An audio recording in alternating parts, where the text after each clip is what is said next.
நன்றி தோழர்களே. தமிழ்நாடு கலை இலக்கிய பெருமன்றம் முன்னெடுத்திருக்கிற மகத்தான இலக்கிய பணியான நாளும் ஒரு கதை சொல்லல் என்கிற தலைப்பின் கீழ் நாம் ஒரு தொடர் பயணமாக தொடர்ந்து பயணித்துக் கொண்டிருக்கிறோம். தோழமைகளே, ஆளுநர்களே, நம்முடைய பயணம் என்பது இலக்கியத்தை நோக்கிய ஒரு மானுட பயணமாகவே நாம் பார்ப்போம். தோழர் ஜீவா அவர்களுடைய சிந்தனை கனவுகளை அவர் தோற்றுவித்த பெருமன்றத்தினுடைய மகத்தான பணியாக இதை நாம் முன்னெடுத்துக் கொண்டிருக்கிறோம். அப்படி நாம் தொடங்கிய பயணத்தில்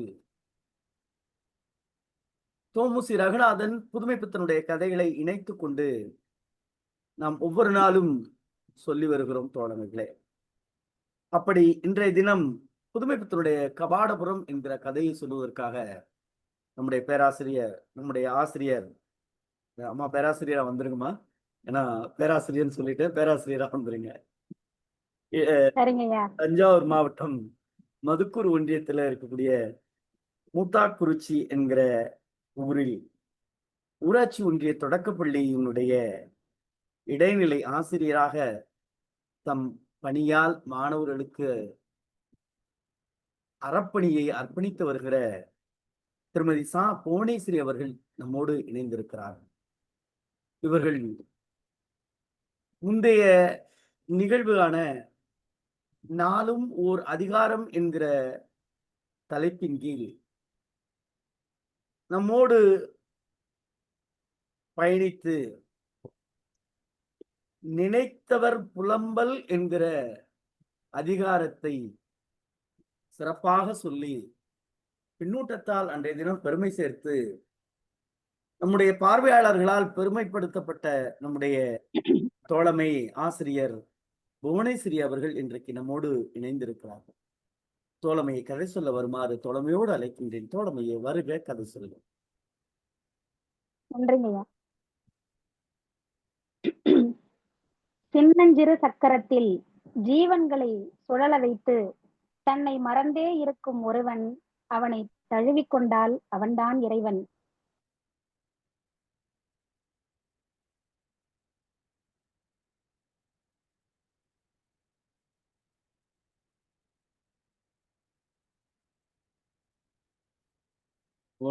கேட்கல.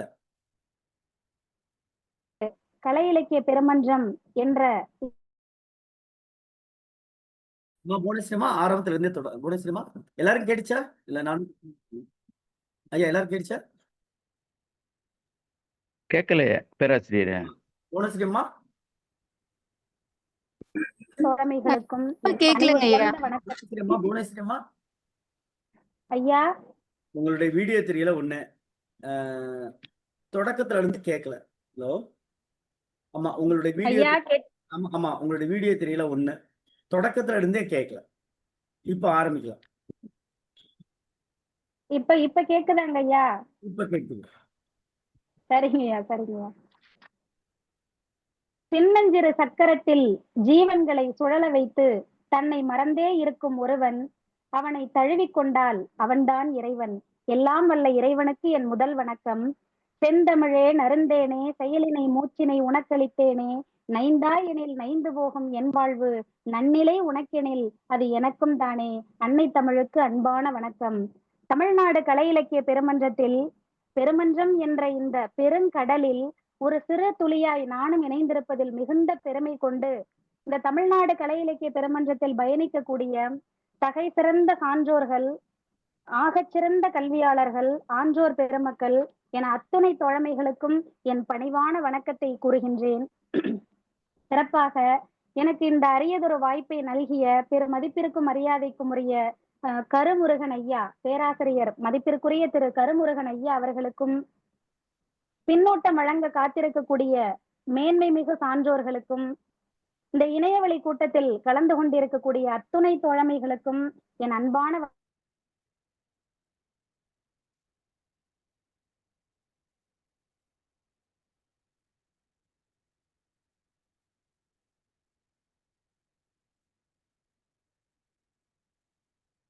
என் அன்பு சகோதரி முனைவர் திருமதி ச கலாதேவி அவர்களுக்கு நன்றி கலந்த வணக்கத்தை தெரிவித்துக் கொண்டு, முத்தமிழில் சொல்லெடுத்து முக்கணியில் தோய்த்தெடுத்து வித்தகர் போல மொழி பேசும் ஆற்றல் எனக்கில்லை எனினும் தித்திக்கும் தெல்லமுதில் தெவிட்டாத சொல்லெடுத்து முத்துக்களாய் கோர்த்து இந்த புதுமை பித்தனின் கபாடபுரம் கதையினை உங்களிடத்தில் என் சிற்றறிவுக்கு அறிந்து தெளிந்தவரை கூற வந்திருக்கிறேன். இந்த கதை 23 பக்கங்கள் கொண்ட கதை. கொஞ்சம் ஸ்பீடா கொஞ்சம் விரைவாவே சொல்றது மாதிரிதான் இருக்கு. அதை பொறுத்தருள்க. கதையை தொடங்குகிறேன். முதலில் இந்த கதை நாயகர் ஒரு கோவில்ல கிழக்கு கோபுர வாசல் திண்ணையில முருகாங்கிற கொட்டாவியோட துண்டை உதறி போட்டுட்டு சாயிறார். அதுல இருந்துதான் ஆரம்பிக்குது. அந்த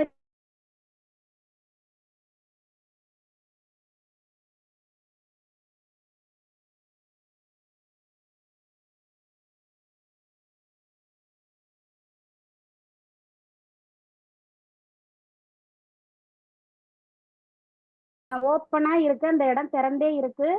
போனோம்னா அடுத்து கடல் தான். அந்த திட்டி வாசல் மட்டும் திறந்திருக்கு. இவர் ஏன் அங்க இருக்காரு? சரியான இரவு நேரம். அப்ப இவர் சாமி கும்பிட போறாரு. இவர் உள்ள இருக்கிறத பார்க்காம எல்லா பூஜையும் முடிச்சிட்டு அர்ச்சகர்கள் இவரை உள்ளேயே வச்சு தாழிட்டுட்டு போயிட்டாங்க. இவர் உள்ளேயே இருக்கிறார். கிழக்கு வாசல் சாத்தியாச்சு. போனா திட்டி வாசல் தான். திட்டி வாசல் அந்த சைடு ஃபுல்லா கடல் தான். வெளியேற முடியாது.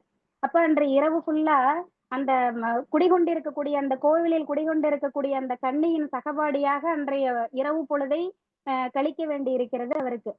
அப்ப அவர் நினைச்சு பாக்குறாரு, இந்த பொச்சாப்பும் குரோதமும் நிறைந்திருக்கக்கூடிய மனிதர் வாழ் சமாதிக்குள்ள ஒரு கன்னியோடு என்னை தனியாக இருக்கும்படி விட்டு விடுவார்களா? மனிதர் வாழ் சமாதின்னு சொல்றாரு, வீடுன்னு கூட சொல்லல. அந்த அளவுக்கு அந்த மனிதர்கள் எந்த அளவுக்கு இருக்காங்கிறத சொல்றாரு. இப்படி விடுவாங்களா? இது கல்லில் உறையும் கண்ணி அப்படிங்கறதுனாலதானே என்னை தனியா விட்டுட்டு சாத்திட்டு போயிட்டாங்க அப்படின்னு நினைச்சு உள்ளுக்குள்ளேயே சிரிச்சுக்கிறார். சிரிச்சுட்டு அந்த கண்ணிய பாக்குறார். அது அந்த உருவத்திலேயே அவருடைய மனசை லயிக்க விடுறாரு. அப்ப நினைச்சு பாக்குறாரு, இது எப்படி தற்செயலா நடந்திருக்கும்?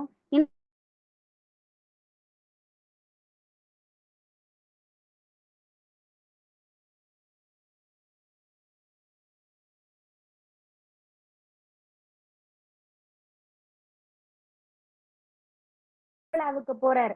அந்த கண்ணியினுடைய கொழு விழாவுல அந்த சிலையாகப்பட்டது அந்த அர்ச்சகனுடைய கைவண்ணத்தால அப்படியே மஞ்சனை மெழுகு பூசி அவ்வளவு ஒரு அருமையா அலங்கரிச்சிருக்காங்க. அந்த அழகான அந்த சிலையை பார்த்த பிறகு இவருக்கு உலகத்து ஊர்வசிகள் எல்லாம் பெண் பிறவிகளாக கூட தெரியலையா. அந்த அளவுக்கு அவ்வளவு ஒரு அற்புதமா அந்த அர்ச்சகன் அந்த சிலையை அலங்கரித்திருக்கிறான். ஆனால் அப்படி பார்த்த அவரு அடுத்த நாள் உதயகால பூஜையில பாக்குறாரு, அந்த கல்லுல அந்த அவர் அலங்காரம் பண்ணியிருந்ததெல்லாம் தேய்ந்தும்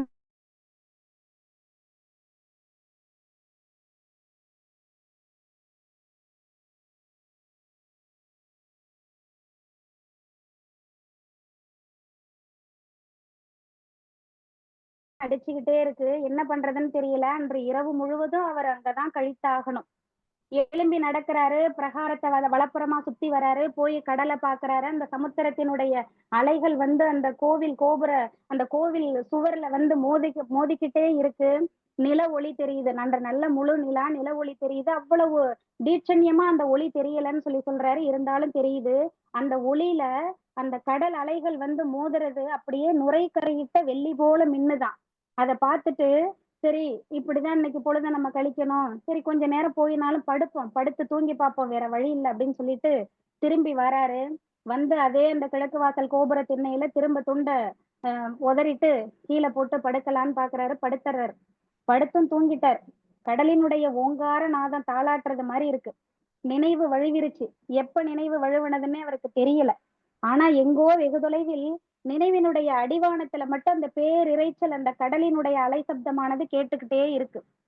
கொஞ்ச நேரம் பாக்குறாரு. அப்புறம் கடலினுடைய அலை சப்தம் கேட்கவே இல்லை. இது என்னடா மாயமா இருக்கு, திடீர்னு அலை சத்தம் கேட்கவே இல்லையே அப்படின்னு சொல்லி யோசிக்கிறாரு. கண்ணை திறக்கலாம்னு திறந்து பாக்குறாரு. அவரால் திறக்கவே முடியல.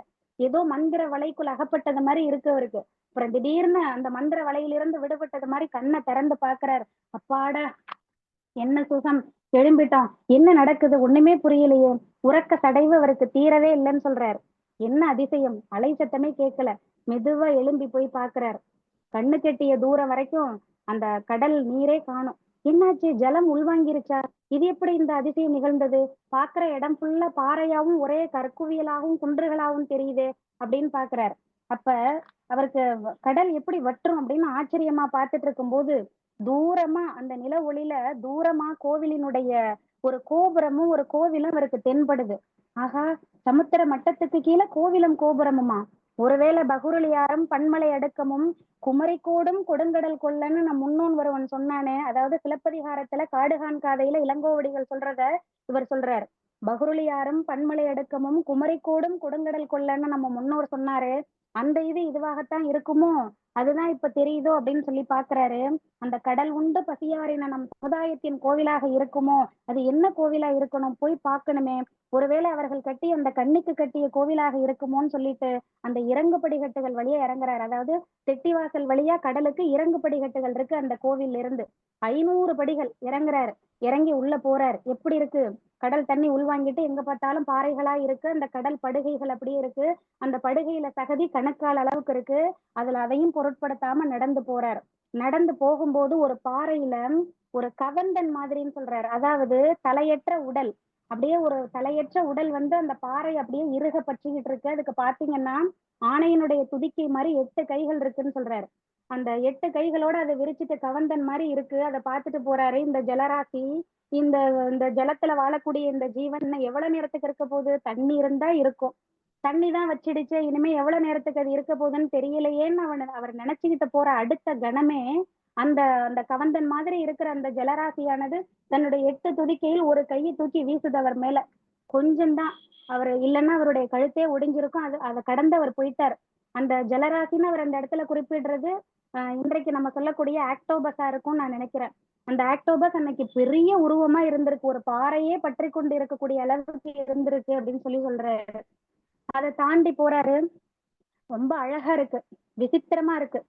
பவழ கொடிகள் இருக்கு, செடிகள் இருக்கு. எல்லாத்தையும் கடலுக்குள்ள இத்தனை மாயங்களா பார்த்துக்கிட்டே போறாரு. போனா ஒரு பாறை இருக்கு. அந்த பாறையில ஏறுறாரு. நிலவு வெளிச்சம் லேசா தெரியுது. எப்படியோ பற்றி கொண்டு மேல ஏறிடுறாரு. ஏறி பார்த்த பிறகுதான் தெரியுது அவருக்கு பின்னால எவ்வளோ தூரம் நம்ம கடந்து வந்திருக்கோம். இந்த பாறையில இப்ப ஏறிட்டோம். சரி நம்ம பார்த்த கோவிலும் கோபுரமும் எங்கன்னு பாக்குறாரு.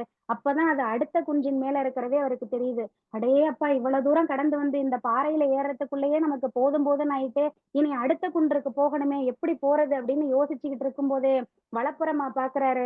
இறங்கு படிக்கட்டுகள் இருக்கு அந்த பாறையில் இருந்து. எவனோ ஒருவன் நம் மூதாதையன் செதுக்கி வச்சிருக்கானே இந்த பாறையிலையும் இப்படி ஒரு படிக்கட்டுகள் என்ன.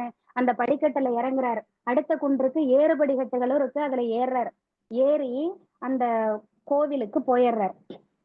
அந்த கோவிலை தானே அவர் தூரத்துல இருந்து பாக்குறாரு. அவரை நினைச்சுக்கிட்டே வந்தது மாதிரியே அந்த கோவிலுக்குள்ள அவர் போயிடுறாரு. போயிட்டு என்னதான் பயம் இருந்தாலும், கால்கள் என்னதான் வழுக்க செஞ்சாலும், மனசுல இருக்கக்கூடிய வேகம், அவர் அதை பார்க்கணுங்கிற எண்ணம் திரும்ப இழுத்துக்கிட்டே போது. உள்ள போயிட்டார். அங்க அது வெறும் பாறை தான். அந்த பாறைய யாரோ வந்து வெட்டி செதுக்கி குடைவரை கோவில் மாதிரி செஞ்சிருக்காங்கன்னு சொல்றாரு. ஆனா அது குடைவரை கோவில் மாதிரி இல்லைன்னு சொல்றாரு.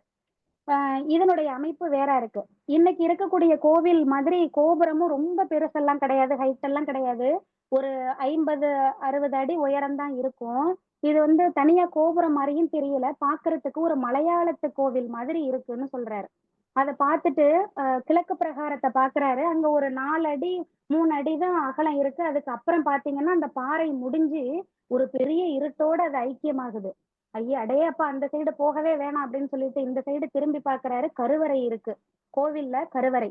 அந்த அந்த கற்ப கிரகம் இருக்கக்கூடிய அந்த கருவறையில பாக்குறாரு. ஒரே இருட்டு. இருந்தாலும் ஏதோ லைட்டா அந்த நிலவு வெளிச்சத்துல அவருக்கு சில சில உருவங்கள் புலப்படுது.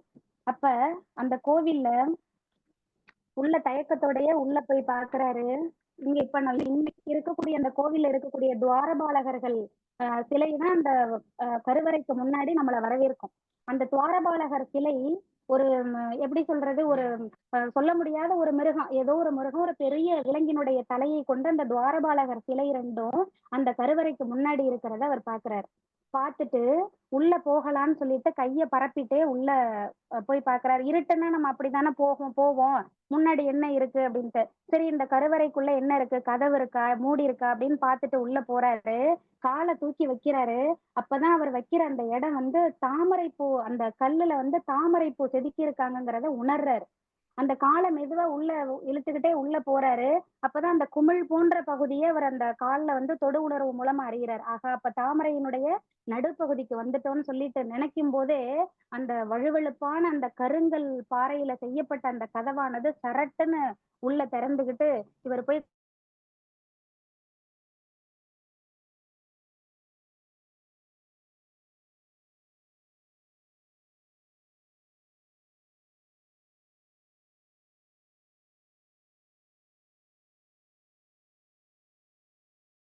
திடீர்னு அந்த கருவறை ஃபுல்லா ஒரே வெளிச்சம். என்ன வெளிச்சம் அப்படின்னு பார்த்தா, ஒரு பெரிய குத்துவிளக்கு மாதிரி இருக்கு. மாதிரின்னு தான் சொல்றாரு. குத்துவிளக்கு மாதிரி இருக்கு. அந்த குத்துவிளக்கு வந்து கிட்டக்க போய் பார்க்கிறாரு. தங்கத்தால செய்யப்பட்டது மாரி இருக்கு. அந்த குத்துவிளக்கினுடைய மேல ஒரு வைரக்கல் பதிச்சிருக்கு. அந்த வைரக்கல்லு தான் அந்த கருவறை முழுவதும் இத்தகைய ஒளிய தரு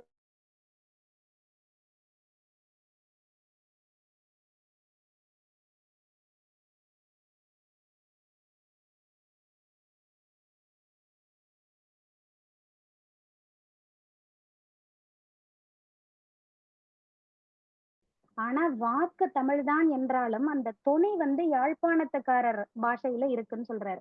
இப்ப நம்ம பேசுறதுக்கும், யாழ்ப்பாணத்துக்காரர்கள் பேசுறதுக்கும் அந்த வித்தியாசம் நம்மளால உணர முடியும். அத அவர் உணர்ந்து அந்த இடத்துல சொல்றாரு. ஏன்னா, அந்த குமரிங்கிறதுனால கண்டிப்பா அந்த யாழ்ப்பாணத்துக்காரர்களினுடைய பாஷை இருக்கிறதுக்கு வாய்ப்பு இருக்கு.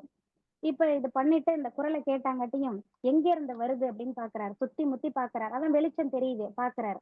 அப்ப தென்மேற்கு மூலையில நிருதி திசைன்னு சொல்றாரு. அந்த நைருதி மூலைன்னு சொல்லுவோம்ல, அந்த தென்மேற்கு மூலையில ஒரு பலிபீடத்தின் மீது தலை மட்டும் இருக்கு. தலை தான் பேசியிருக்கு. அந்த தலை இருக்கு. அந்த தலையினுடைய அழகபாரம் வந்து பலிபீடம் முழுவதும் மயில் தோகை மாரி அழகா விரிந்து அப்படியே கிடக்கு. அந்த பெண்ணினுடைய தலைய பார்த்தா, இதுக்கு முன்னாடி அந்த கொலுவிழா பார்த்தார்ல, அந்த ஒரு சிலைக்கு எப்படி அழகா மஞ்சனை பூசி அலங்கரித்திருந்தார்களோ, அதே மாரி தான் இந்த சிலையும் மஞ்சனை பூசி அழகாக ஒரு பெண் தலை அதுல இருக்கு. இத பார்த்தங்காட்டி அவருக்கு ஆச்சரியம் தோணல. ஏன்னா வாழையடி வாழையா இதே தானே பார்த்துட்டு இருக்காங்க. ஒரு ஒரு விக்கிரகம், ஒரு சுவாமி சிலை, அம்பாள் சிலை அப்படின்னாலே அந்த உருவத்த தான் பார்க்கிறாருன்றதுனால அவருக்கு அதுல ஒரு வியப்பு தெரியல. அப்ப பார்க்கிறார். அப்ப திடீர்னு ஒரு சண்பகப்பூ வாசம் வீசுது. எங்கேருந்து வருது இந்த சண்பகப்பூ வாசம்? என்ன பேசுது இந்த தலை? அப்படின்லாம் ஆச்சரியப்பட்டு பார்க்கும்போது அந்த தலையே சொல்லுது. சூரியன் உதயமாகும்போது இந்த பாறைக்குள்ள சண்பகப்பூ வாசம் வீசும். அதுவே சூரியன் அஸ்தமனமாகும்போது மல்லிகையினுடைய வாசம் வீசும்னு அந்த தலை சொல்லுது. இது என்ன புதுவிதமான கடிகாரமா இருக்கேன்னு அவர் வியந்துகிட்டு, சரி இந்த தலை என்னதான் சொல்லுதுன்னு பார்ப்போம். அது எப்படி நீ யார்? நீ எப்படி இந்த தலைய மட்டும் காப்பாத்திக்கிட்டு, இந்த சிரச மட்டும் காப்பாத்திக்கிட்டு, நீ எப்படி இவ்வளவு நாள் இங்க இருக்கிற? நீ யாரு? அப்படின்னு கேட்கிறாரு. அப்ப அந்த சிரசு கண்கள மூடிக்கிடுது. வாய திறக்காமலேயே பேசுதாம். அப்ப சொல்லுது, நானும் ஒரு காலத்துல உன்ன மாரி உடம்போட தான் இருந்தேன். ஒரு விஷயத்த சொல்ல வர்றாரு கதையாசிரியர் இதுல. உலக பந்தங்களுக்கு உடன்பட்டு பிறப்பு சங்கிலிக்குள் தன்னையும் உட்படுத்திக் கொள்ள விரும்புகிறவர்களுக்கு உடம்பு அவசியம். காலத்தை எதிர்த்து நிற்க விரும்புகிறவர்களுக்கு இந்த உடம்பு அனாவசியம்னு சொல்லுது. நான் வந்து நான் எத்தனை காலம் இருக்கணும்னு நினைக்கிறேனோ அத்தனை காலமும் இந்த சிரசுக்குள் அந்த உயிர்ப்பை உண்டு பண்ணிக்கிட்டு நான் இருப்பேன். நான் இருக்க வேண்டாம்னு நான் நினைச்சேன்னா காற்றோட காற்றா நான் கரைஞ்சிருவேன்னு சொல்லுது. அந்த சிரசு மறுபடியும் பேசுது. இந்த உடலிழந்த வாழ்வு எனக்கு எப்படி ஏற்பட்டதுன்னு நீ தெரிஞ்சுக்கணும்னு நீ நினைக்காத. அந்த ரகசியம் உனக்கு கிடைக்காது. அது குமரி மலையுடன் பகுருளி ஆற்றுடன் பரம ரகசியமாக ஹிரண்ய கர்ப்பத்தில் சென்று ஒடுங்கி விட்டதுன்னு சொல்றாரு. ஹிரண்ய கர்ப்பம்ங்கிறது ஒரு தங்க கருவறை, அதாவது பிரபஞ்சம் தோன்றிய மூலம்னு கூட எடுத்துக்கலாம். அங்க போய் வந்து ஒடுங்கிட்டு அந்த ரகசியம் உனக்கு தெரியாது. நீ ஒரு மனிதன். ஆஃப்டர் ஆல் இன்னும் மிஞ்சி போனா 20 வருஷம் தான் நீ இருப்ப. நீ இந்த ரகசியத்தை தெரிஞ்சுக்கிட்டு நீ என்ன பண்ண போற? அதை தெரிஞ்சுக்கணும்னு நீ நினைக்காதங்கிறது மாதிரி சொல்லுது. அப்ப உன்னுடைய முன்னோர், அப்ப இவர் சொல்றாரு, இந்த கதை நாயகர் சொல்றாரு அந்த சிரசுகிட்ட, உன்னுடைய முன்னோர்களும் இந்த உடம்பு அழியும்னு தெரிஞ்சுதான் வச்சிருந்தாங்க. அந்த உடம்பையும் எப்படி அது அந்த உடம்பு அழிந்த பிறகு அந்த சிரசுக்குள்ள உயிர்ப்பை எப்படி வச்சிருக்கிறதுங்கிறத அறிந்துதான் வச்சிருந்தாங்க. அது என்னன்னு எனக்கு சொல்லேன் அப்படிங்கிற மாதிரி இவர் கேட்கிறாரு. அந்த தலை கடகடன்னு சிரிக்குது. இப்ப நீ இந்த ரகசியத்தை தெரிஞ்சுக்கணும் தானே நீ நினைக்கிற? ஒண்ணும் பிரச்சனை இல்லை. இந்த அதாவது கற்பகோடி காலத்துக்கு முன்னாடி நான் எப்படி இருந்தேன்? கற்பகோடி காலம்ங்கிறது பல யுகங்கள் சேர்ந்தது கற்பகோடி காலம் அப்படின்னு நான் நினைக்கிறேன் சார். அது சரியா தெரியல. அந்த அந்த வாழ்ந்த காலத்துல நான் எப்படி இருந்தேங்கிறத நீ தெரிஞ்சுக்கணும்னு நினைச்சீன்னா, அங்க தெரியுது பாரு ஒரு மணி விளக்கு, அந்த இடத்துக்கு போ. அங்க போனீன்னா ஒரு யாளியினுடைய தலை இருக்கும். இந்த யாளியினுடைய தலைய வலப்புறமா திருப்பு. அத திருப்புனீன்னா அந்த பக்கத்து ஒரு ஒரு பாறையானது திறக்கும்னு சொல்லுது. அதே மாரி அவர் போய் யாழிய திருப்புறாரு. அந்த பாறை விலகுது. படிக்கட்டுகள் உள்ள தெரியுது. தைரியமா போ, பயப்படாத. இவ்வளவு தூரம் வந்துட்ட தெரிஞ்சுக்கணும்னு ஏன் பயப்படுற போ அப்படின்னு அந்த சிரசு பேசுது. சரி நீ இருக்கும்போது எனக்கு என்ன பயம்? நான் ஆபத்துக்கு பயப்படுறவனா இருந்தா அந்த சமுத்திரத்துக்கு அடியில வழிய வந்து மாட்டிக்கிடுவனா அப்படின்னு சொல்லிட்டு இவரும் போறாரு.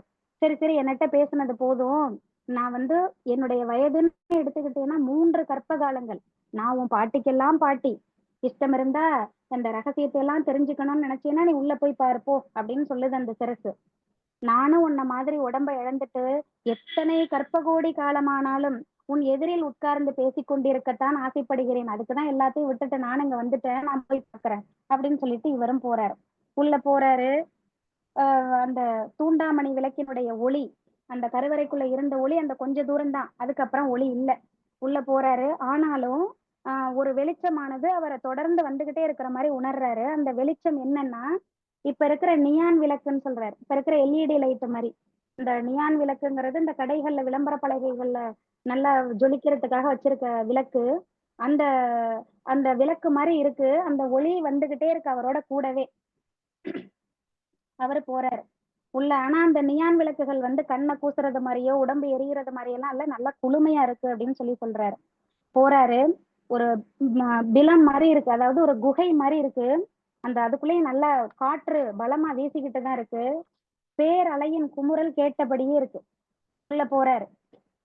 போயிட்டு அது கடைசியா ஒரு நிலவறைக்குள்ள போய் முடியுது. அந்த நிலவறைங்கிறது ஒரு பாதாள அறை. அந்த அறையானது எப்படி இருக்கு அப்படின்னா அறுகோண எந்திரம் போல இருக்கு. அதுல பாத்தீங்கன்னா ஒரு சுவர்ல தலையற்ற முண்டம் இருக்கு. இது வரைக்கும் அவர் பார்த்தது உடலற்ற தலைய பார்த்தாரு. இப்போ ஒரு தலையற்ற உடலை பார்க்கிறார். அதுக்கு பக்கத்துல ஒரு பச்சை கல்லை குடைந்து செய்த ஒரு பாத்திரம் இருக்கு. அந்த தலையற்ற உடலின் மேல ஒரு பிரம்பு கம்பு வேற கிடக்கு. இதெல்லாம் பாக்குறாரு. பார்த்துட்டு அவருக்கு ரொம்ப பயம் கொடுக்க ஆரம்பிச்சிருது. சரி எங்கிட்ட வந்துட்டோம், ஏதோ ஒரு திசையை நோக்கி போவோம் அப்படின்னு சொல்லிட்டு கால் போன போக்குல போறது மாதிரி அவர் போறாரு. இப்போ ஒரு ஒரு குரல் கேக்குது. இது திசைகள் அற்று போன இடம், எந்த வழியாக சென்றாலும் ஒன்றுதானே என்ற அந்த குரல் கேட்டு திரும்பி பாக்குறாரு. எந்த வழியா போனாலும் ஒண்ணுதானேன்னு சொல்லுது. எங்க இருந்து பேசுது, யாரு பேசுது, இன்னும் ஒரே விந்தையா இருக்கு, விசித்திரமா இருக்கு அப்படின்னு பாக்குறாரு. எந்த உருவமுமே தெரியல.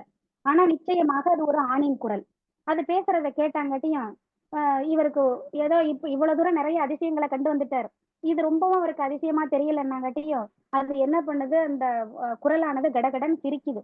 சிரிச்சுட்டு எவனா இருந்தாலும் எதிரில பேசட்டும், பின்னால இருந்து பேச வேண்டாம்னு இவர் போற போக்குல போகணும்னு போயிட்டே இருக்காரு. அப்ப எவ்வளவு தூரம் தான் போறது? சப்தம் வேற காதை ரொம்ப போட்டு குடைஞ்சுக்கிட்டே இருக்கு. இந்த பேரிரைச்சல் எங்க இருந்துதான் வருதுன்னே தெரியலையேன்னு துண்டு கட்டியிருக்காரு. அதை எடுத்த முண்டாசு மாதிரி காதை சுத்தி கட்டிக்கிட்டு நடந்து போறாரு. நடந்து போக அவ்வளவு நேரம் நல்லா காத்தடிக்கிறது. திடீர்னு வெக்கையா இருக்கு. ரொம்ப வெக்கையா இருக்கு. தாங்க முடியல. வெக்க அதிகமாயிட்டு ஒரு அக்னி ஜுவாலைக்குள்ள நடக்கிறது மாதிரி போறாரு. ஒரு அடி கூட நீ எடுத்தே வைக்க முடியாது அந்த அளவுக்கு. ஒரு ஒரு ஒரு 10 கஜ தூரம் தான் அவரால் போக முடிஞ்சிச்சுன்னு சொல்றாரு. அந்த வெக்க ஸ்டார்ட் ஆனதுல இருந்து ஒரு 10 கஜ தூரம் தான் போக முடிஞ்சிச்சுங்கிறாரு. 10 கஜம்ங்கிறது ஒரு 30 அடி தூரம் தான் அவரால் போக முடிஞ்சிச்சு. அதுக்கு மேல் நடக்கிறது சாத்தியமே இல்ல. சரி திரும்பிடுவோம் அப்படின்னு நினைக்கும் போது திரும்புறாரு. அப்பதான் அந்த குரல் திரும்ப பேசுது. இந்த வடக்கு சுவரை பாத்தீங்கன்னா அதுல ஒரு மாடம் இருக்கும். அந்த மாடத்துல ஒரு ரச குழம்பு இருக்கும். அதை எடுத்து உன் உடம்பு ஃபுல்லா பூசிக்க. அந்த உடம்பு ஃபுல்லா நீ பூசிக்கிட்டேன்னா அது ஒரு குளிர்ச்சியை தரும் உனக்கு. அப்பதான் நீ இந்த அக்னி ஜுவாலையை கடந்து நீ அங்கிட்ட போகலான்னு சொல்லுது. உடனே ஓடி உருக்கிய வெள்ளி போல சந்தன குழம்பு போல இருக்கிறது, கைக்கு நல்லா இதமா இருக்கு, எடுத்து மேலெல்லாம் பூசிக்கிறாரு. ஒரு நவராத்திரி வேஷம் போட்டது மாதிரி, வார்னிஷ் அடிச்சது மாதிரி ஒரே அடியா மின்னுது அவருடைய உடம்பு. போறாரு. எந்த விதமான அந்த அக்னியினுடைய வெக்கையும் அவரை தாக்கவே இல்லை. குழு குழுன்னு குளுமையா இருக்கு அவருக்கு. அடுத்தது பாத்தீங்கன்னா அந்த அக்னி கக்கக்கூடிய மலைக்கு பக்கத்துல ஒரு மண்டபம் இருக்கு. அந்த மண்டபத்துல இவ்வளவு நேரம் கொப்பளிச்சுக்கிட்டு இருந்த அக்னி ஜுவாலை ஒடுங்கி அந்த மண்டபம் நிசப்தமா இருக்கு. பூமிக்கு அடியில மட்டும் ஏதோ பெருங்குமரல் கேட்கறது மாதிரியே அவருக்கு இருக்கு.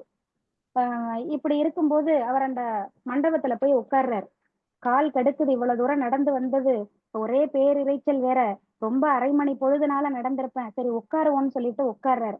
அப்ப அந்த அசரீரி குரல் சொல்லுது, நீ அசந்து உட்கார்ந்துட்ட, அந்த மாதிரி உட்காராத, நீ உடம்புல பூசிருக்கிறியே அது அந்த அந்த ரசக்குழம்பானது கார்கோடக பாஷாணம் சேர்ந்த ரசக்குழம்பு, அதை போய் உடனே நீ வந்து கழுவணும், இல்லைன்னா அது வந்து உன்னையே என்ன பண்ணிரும், உடம்பு வெந்து போயிரும், சதைகள் எல்லாம் போயிரும், எலும்பு கூட மிஞ்சாது அப்படின்னு சொன்னாங்கட்டையும் பயந்து அலறி அடிச்சு பாதாள கங்கைக்கு ஓடுறாரு. எங்க இருக்கு நீர் எங்க இருக்குன்னு கேட்கும்போது, அங்க பாரு, அங்க ஒரு பாதாள கங்கை தெரியுது, அங்க போ அப்படின்னு சொல்லி அதை காட்டி விடுது. அங்க போய் குளிக்கிறார். இதுக்கு முன்னாடி அவர் அந்த இடத்துல வந்து உட்கார்ந்து இருக்கும் போது அவங்களுக்குள்ள ஒரு உரையாடல் நடக்குது. என்ன அப்படின்னா, நீ யாரு, எங்க பார்த்தாலும் என்ன உன் உருவத்தை பார்க்கவே முடியலையே அப்படின்னு சொல்லி கேக்குறாரு. அதுக்கு அது சொல்லுது, உன் பக்கத்துலதான் இருக்கேன், ஆனா எனக்கு உடம்பு கிடையாது, நீ எங்களுடைய அதிதி அப்படின்னு சொல்லி சொல்லுது. நீ வந்து எங்களுக்கு புதிதா வந்திருக்கக்கூடிய விருந்தினரு, உன்னை உபசரிக்க வேண்டியது என் கடமை அல்லவா அப்படின்னு சொல்லும் போது இவர் சொல்றாரு, அசரீரியாருக்கு ஆச்சாரமாகவும் பேச தெரியும் போல இருக்கு, வந்தவனை வான்னு கேட்கறதுக்கு ஆள் இல்ல, இருட்டுல திண்டாட விட்டுட்டு வேடிக்கை பார்த்துட்டு ஏதோ ரகசியத்தை சொல்றேன்னு சொல்லி என்னை கூட்டி கொண்டு வந்து இங்க உட்கார வச்சிருக்கீங்க அப்படிங்கறது மாதிரி பேசுறாரு. அப்பதான் இது சொல்லுது, உடனடியே அந்த பேச்செல்லாம் நிப்பாட்டிட்டு நீ ஓடி அந்த பாதாள கங்கையில விழுந்து குளிச்சு நீ பூசிருக்கிற அந்த கார்கோடக பாஷாணம்ங்கிற அந்த ரசக்குழம்ப கழுவியா அப்படின்னு அந்த அசரீரி குரல் சொல்லுது. உடனே ஓடி குளிக்கிறாரு. அப்படி ஒரு ஜில்லுன்னு இருக்கிற அந்த நீர் எப்படி இருக்குன்னா, திபெத்துல இருக்கிற மானசரோவர் ஏரியில ஒரு முறை இந்த கதை நாயகர் குளிச்சிருக்காராம். அது மாதிரி அவருக்கு உணர்வு வருது. அந்த அப்படி தண்ணியில போய் இறங்கினாங்கட்டுமே அவர் மேல பூசியிருந்த அந்த ரசக்குழம்பெல்லாம் அப்படியே தண்ணியோட தண்ணியா கலந்து ஓடுது. இருட்டுக்கும் தண்ணிக்கும் வித்தியாசமே தெரியல, அந்த அளவுக்கு ஒரே கருப்பா இருக்கு. குளிச்சது போதுன்னு வெளியில வந்து தொடச்சிக்கிட்டு இருக்காரு. நீ இன்னமும் லேட் பண்ணாத, நீ வந்து உன்னை சித்தலோகத்துக்கு அழைச்சிட்டு போலான்னு நான் உத்தேசித்திருக்கேன், அதனால அங்க போனாதான் உனக்கு நிறைய தெளிவு கிடைக்கும்னு அந்த உடம்பற்ற குரல் சொல்லுது. என்னது, இந்த குகைக்குள்ள இன்னும் இருக்கா சித்தலோகம் அப்படின்னு சொல்லி கேட்கும்போது அது அப்ப சொல்றாரு, நீ வந்து இந்த பாதாள கங்கை நீ குளிச்சியே, இந்த பாதாள கங்கை வழியா நீ போனீன்னா நீ சித்தலோகத்தை அடையலாம்னு சொல்லுது. எப்படி நீந்தியா போறது அப்படின்னு கேக்குறாரு. இல்ல உன்னை அழைச்சிட்டு போறதுக்கு ஒரு புனை வரும், அதுல ஏறிக்க அப்படின்னு சொல்லி சொல்றாரு.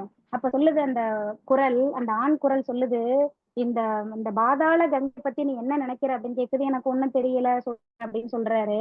அதுக்கு அந்த அசரீரி குரல் சொல்லுது, இது பூலோகத்திலேயே மிக பிரம்மாண்டமான நதி, இங்கிருந்து 10 யோஜனை தூரம், அதாவது 10 யோஜனை தூரங்கிறது வந்து ஒரு 130 கிலோமீட்டர் தொலைவுல கன்னிச்சுனையிலிருந்து உற்பத்தியாகி கார்கோடக தீவு வரை கிழக்கு நோக்கி சென்று பிறகு அங்கிருந்து வடதிசை திரும்பி அந்த காட்டின் அடியில் ஓடி அங்கேயே அதை மடியுது. இதுதான் இந்த பாதாள கங்கை. இது மாதிரி நிறைய பூமிக்கடியில் ஓடக்கூடிய நதிகள் இருக்கு அப்படின்னு சொல்லி அந்த அசரீரி குரல் சொல்லுது.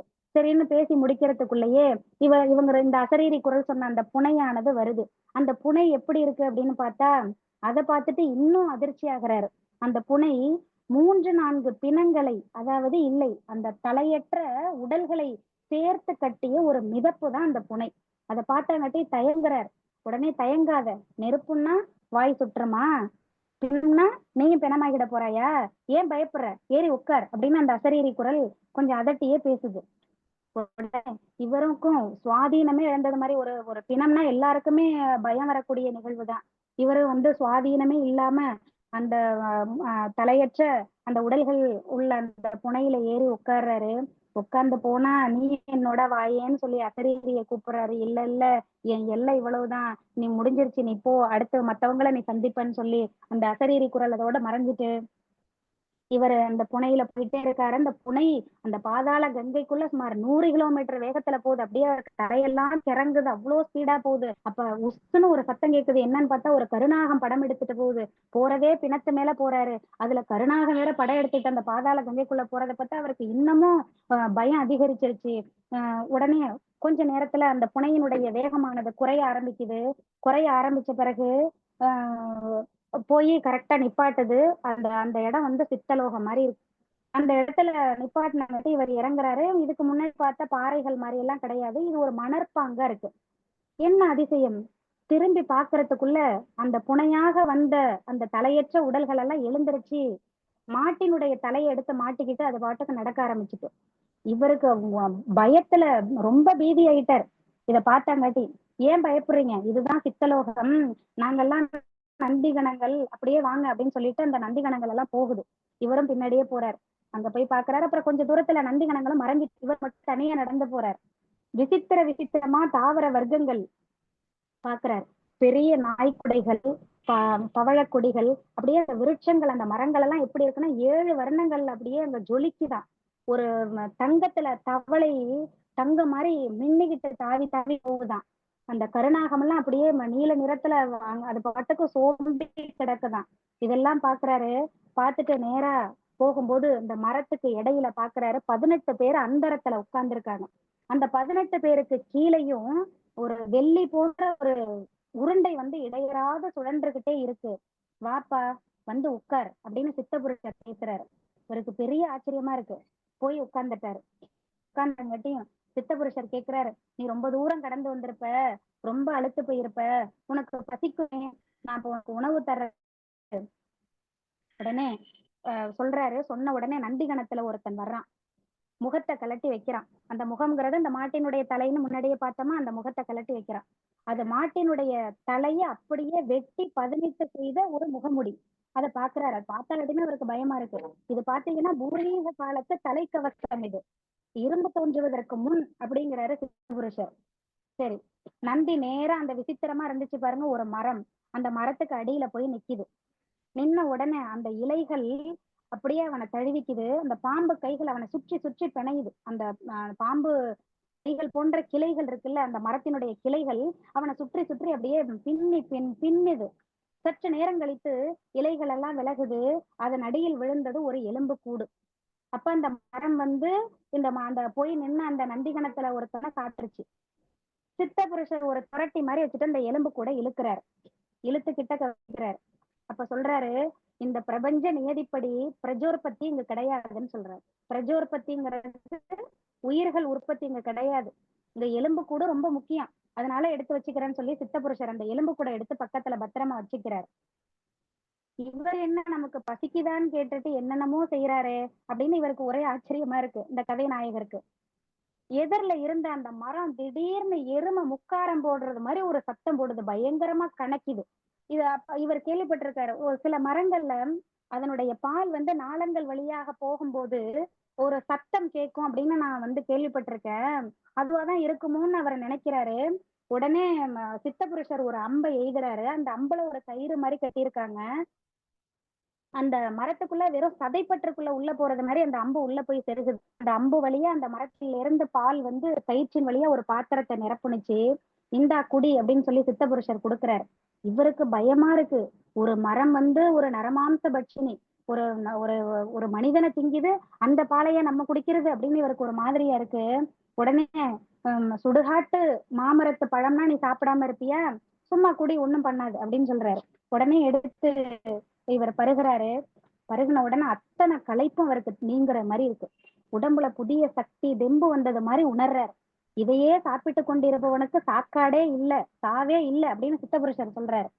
உடனே சரி நம்ம என்ன கேட்க வந்தோமோ அதை கேட்டுருவோம். நம்ம வந்து அந்த கன்னி யார் அப்படிங்கறது தானே நம்ம தெரிஞ்சுக்கணும்னு ஆசைப்பட்டோம். அது எப்படி அந்த சிரசுக்குள்ள உயிர்ப்ப வச்சுக்கிட்டு இவ்வளவு காலம் இருக்கு அப்படிங்கறதானே நம்ம தெரிஞ்சுக்கணும். அந்த ரகசியத்தை அதுக்கு தானே நம்ம வந்தோம். அதை கேட்டுருவோம் அப்படின்னு சொல்லிட்டு கேட்கிறாரு.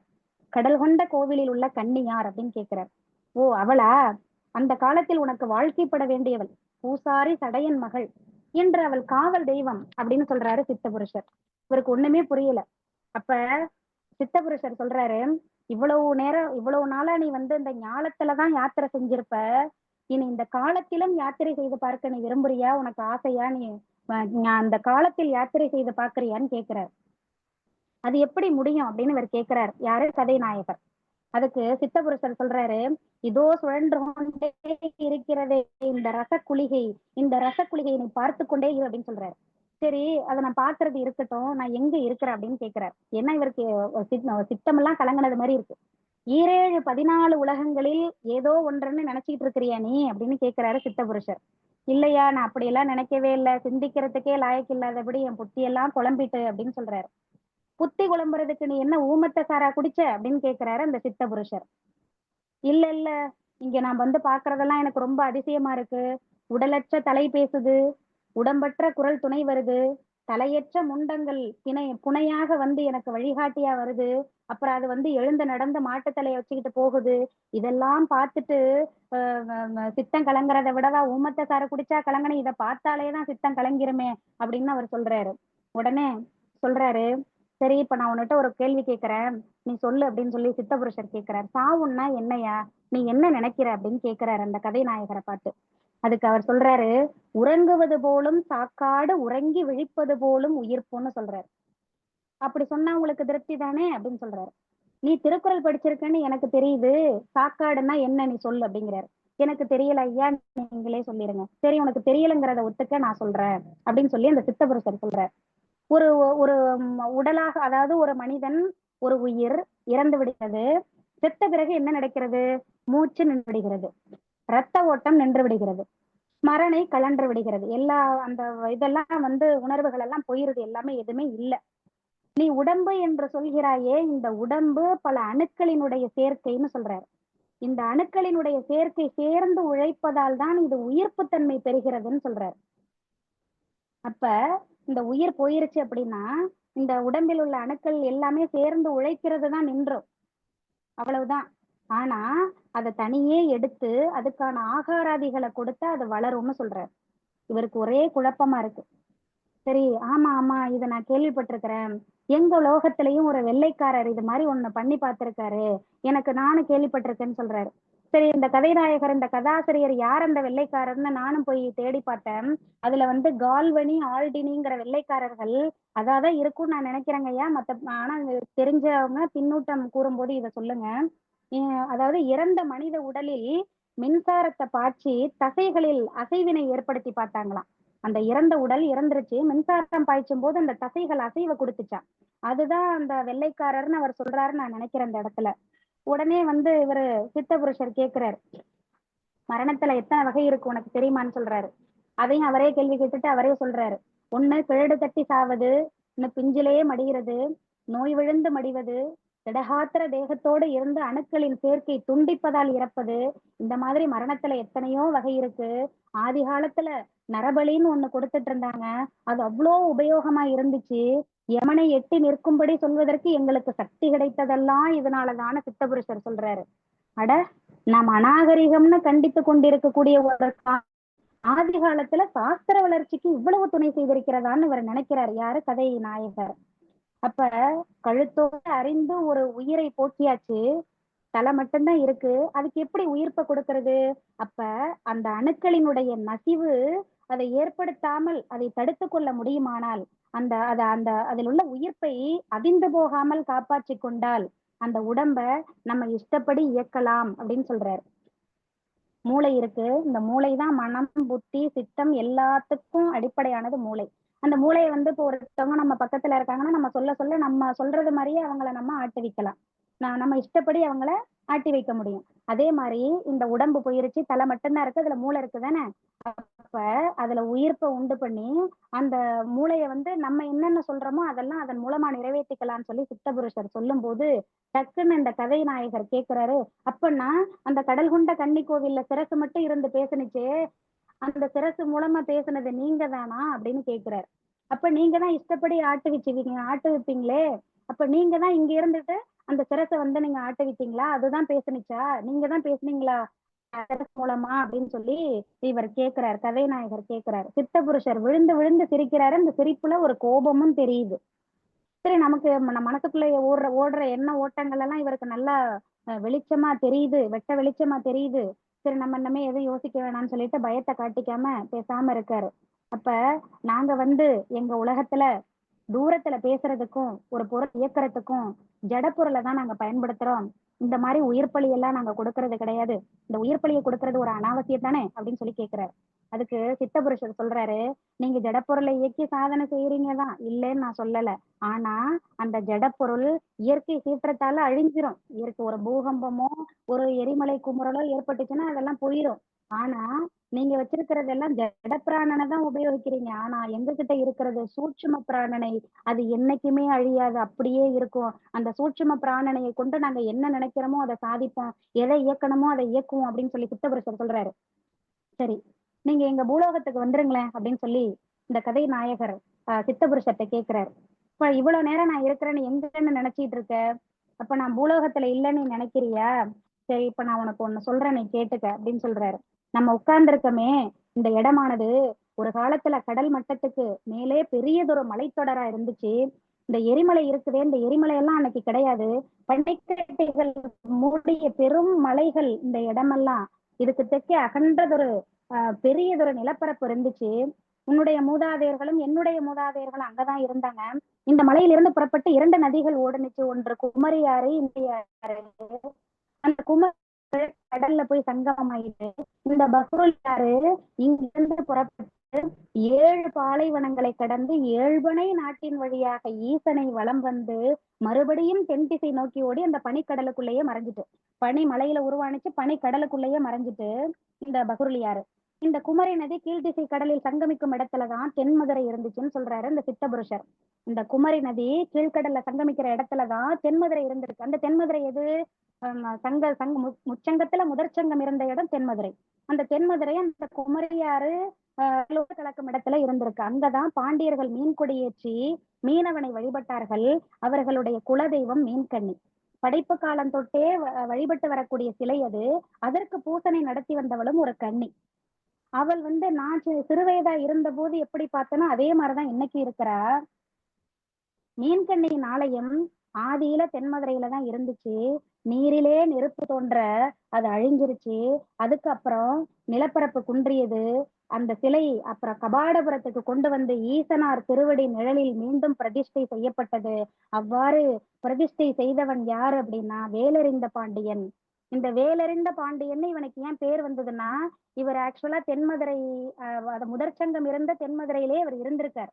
அப்ப கடல் பொங்கி எழும்போது தன்னுடைய வேலை எரிந்து பொங்கிய கடலை நிறுத்தினாராம். அந்த பொங்கிய கடலை நிறுத்தி உயிர் பிழைத்த ஒரே ஒரு பாண்டிய மன்னன் யாருன்னா அந்த வேலறிந்த பாண்டியன். இந்த வேலறிந்த பாண்டியன் அங்கிருந்து அந்த தென்மதுரையில சங்கம் வைத்த தமிழ் வளர்த்த புலவர்கள் 4449 புலவர்கள். அங்க ஆராய்ந்த நூல்கள் நிறைய நூல்கள். அதுல ஏதோ அவருக்கு கிடைச்சதெல்லாம் அள்ளி கொண்டுட்டு வந்ததான் கபாடபுரத்தை தலைநகராக வைத்து இங்கேயும் 2ஆம் சங்கத்தை இடைச்சங்கத்தை வைக்கிறார். அப்ப வேலறிந்த பாண்டியன் காலம். அப்பயும் கடல் பொங்கிக்கிட்டே இருக்கு. பொங்கி பொங்கி அந்த ஒரு நகரினுடைய ஒரு பாரிசத்தை தொடுது. அந்த நிலையில்தான் வடிம்பளம்பன் என்ற பாண்டியன் சிம்மாசனம் ஏறான். அந்த வடிம்பளம்பன் என்ற பாண்டியன் யார் அப்படின்னா, அவனைதான் நெடியோன் அப்படின்னு சொல்றாங்க. புறநானூறுல ஒரு பாடல் முன்னீர் விழாவின் நெடியோன் நன்னீர் பகுருளி மணலினும் பலவே அப்படின்னு நெட்டிமையார் பாடல் சொல்லுது. அப்ப முன்னீர் விழாங்கிறது அந்த குமரி அந்த பார்த்தோம்ல, அந்த குமரியாறு கடலோடு கலக்கக்கூடிய இடத்துலதான் அந்த முன்னீர் விழா கொண்டாடி இருக்கணும். எப்படி நம்மளுடைய சோழ மன்னன் காவிரி பூம்பட்டினத்துல இந்திர விழா எடுத்தானோ அதே மாதிரி வடிம்பளம்பன் என்ற பாண்டியன் முன்னீர் விழா எடுத்ததா ஒரு புறநானூற்று பாடல் சொல்லுது.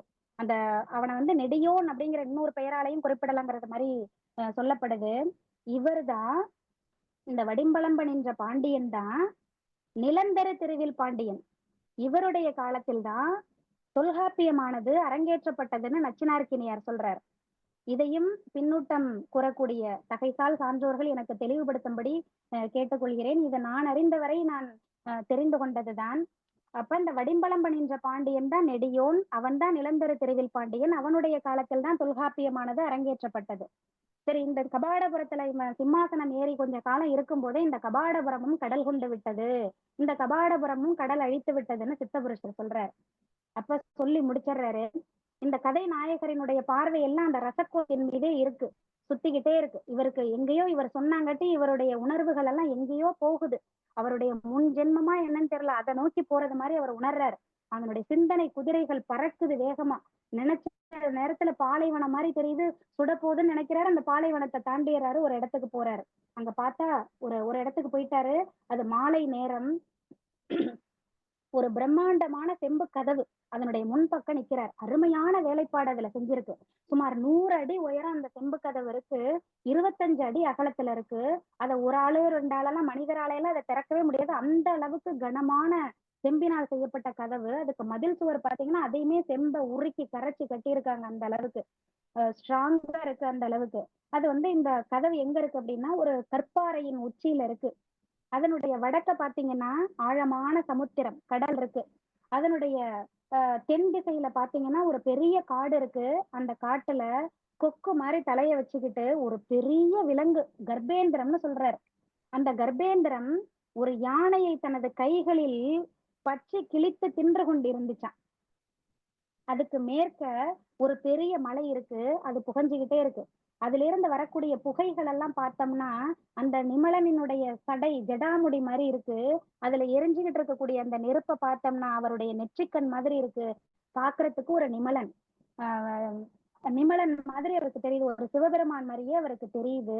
அப்ப அதிசயப்பட்டுக்கிட்டே அத பார்க்கும்போது, திடீர்னு ஒரு பிரமாதமான பேரியும், வாங்காவும், மணிச்சத்தமும் கேட்குது. அந்த இசைக்கருவிகள் முழங்குது. என்ன அரசன் வரப்போறாங்கும்போது அந்த இசைக்கருவிகள் முழங்குது. அப்ப கதவு மெதுவா திறக்குது. ஊர்வலம் நடக்குது. அந்த ஊர்வலத்துல பூசாரி சடையன் பவித்திரமா திருநீரை அணிஞ்சிட்டு முன்னாடி வந்திருக்காரு. அவருக்கு பின்னாடி ஒரு அழகிய பெண். என்ன அழகு! அவளுடைய அழக சொல்ல முடியாது. அப்படி ஒரு பேரழகு. அந்த பெண்ண பலியிட போறாங்க. நரபலி கொடுக்க போறாங்க. அந்த பெண்ணுக்கு பின்னாடி வடிம்பலம் பணிஞ்ச பாண்டியனும் வரான். அந்த வடிம்பலம் பணிஞ்ச பாண்டியனுக்கு பின்னால என்னை போன்ற ஒருவன், அதாவது நான்னு சொல்றாரு அந்த இடத்துல. நான் வந்தேன் அப்படின்னு சொல்றாரு அந்த கதைநாயகர். இப்ப என்னை போன்ற ஒருவன் அந்த பின்னாடி ஒரு கையில வேல் வச்சுக்கிட்டு வர்றான். அவன் அந்த பின்னாடி வரக்கூடிய அந்த வாலிபன், என்னை போன்ற வாலிபன் அந்த கர்ப்பேந்திரத்தை பார்க்கறான். பார்த்த உடனே கைகள்ல இருக்கக்கூடிய வேலை எடுத்து வீசுறான். வீசும்போது இந்த கர்ப்பேந்திரத்தினுடைய கண்ணுல போய் அது குத்திருது. கண்ணுல குத்த உடனே பீறிட்டு அது துடிக்குது வலியால. எங்கிட்டு போறோமே தெரியல. அவ்வளோ பெரிய உருவம் அது. அது பெரண்டா எப்படி இருக்கும்? அந்த மாதிரி பெரளுது. யார பிடிக்கிறதுனே தெரியல. 500 அடி உயரமுள்ள மிருகமா அது. அதுக்கு குன்று எம்மாத்திரம். அது அப்படியே தாண்டி வந்து அந்த சடையனை புடிச்சிருது. அந்த வர்றானே முன்னாடி பூசாரி சடையன், அவனை புடிச்சிருது. அவனை புடிச்சு அவனுடைய தலை அப்படியே திருகுது. ஆனா அந்த பூசாரி சடையன் விடல. தன் இடுப்பில் செருகி இருக்கக்கூடிய அந்த வைரவாளை எடுத்து அந்த கர்ப்பேந்திரத்தினுடைய கழுத்துல ஓங்கி குத்திடுறாரு. அது ஒரே கலையபரம் ஆயிட்டு ஊர்வலத்துல. அது வலியால பொறுக்க முடியாம துடிச்சு அந்த மலை உச்சிக்கு போய் அங்க இருக்கக்கூடிய எரிமலையில இந்த பாதாளத்துல விழுந்துருது அந்த கர்ப்பேந்திரம். அதோட போயிருது. இந்த கலையபரத்துல எல்லா மக்கள் எல்லாம் அங்கேயும் இங்கேயும் ஓடுறாங்க. அப்ப என்னை போன்ற ஒரு வாலிபன் சொல்றாருல அந்த கதையாசிரியர், அந்த வாலிபன் அந்த பெண்ணை பலியிட போறாங்களே அப்படின்னு நினைச்சிட்டு அந்த பெண்ணினுடைய கையை பிடிச்சு இழுத்துக்கிட்டு நேரா கடற்கரையை நோக்கி ஓடுறாரு. அந்த கடற்கரையை நோக்கி ஓடும்போது எப்படியாவது அரசனுடைய கோபத்துக்கு ஆளாகாம அவர் பார்வையில படாம ஓடிரலான்னு இழுத்துக்கிட்டு ஓடும்போது அங்க எல்லாம் ஓடியவர்கள் அங்க ஒரு அதிர்ச்சியை பாக்குறாங்க. நீரிலே நெருப்பு தோன்றி வர கண்டார்கள். அதே சமயத்தில் மண்மாரி போல சாம்பல் விழுவுது. எரிமலை கர்ஜிக்க தொடங்கியது. அக்னி குழம்புகள் பாகாக அப்படியே உருகி கடலோடு கலந்து பேரலைகள் எழும்புது. கபாடபுரத்தின் அந்த செப்பு கதவுகள், அந்த 100 அடி உயரமுள்ள செப்பு கதவுகளும் பாகாக உருகி அப்படியே கடலோடு கடலாக தண்ணியோடு தண்ணியா கலந்து ஓடுது. பிறகு அலை சப்தம், பேரலை சப்தம், ஒரே அலை சப்தம்னு சொல்லி இந்த கதையை முடிச்சிடுறாரு கதையாசிரியர் புதுமை பித்தன்.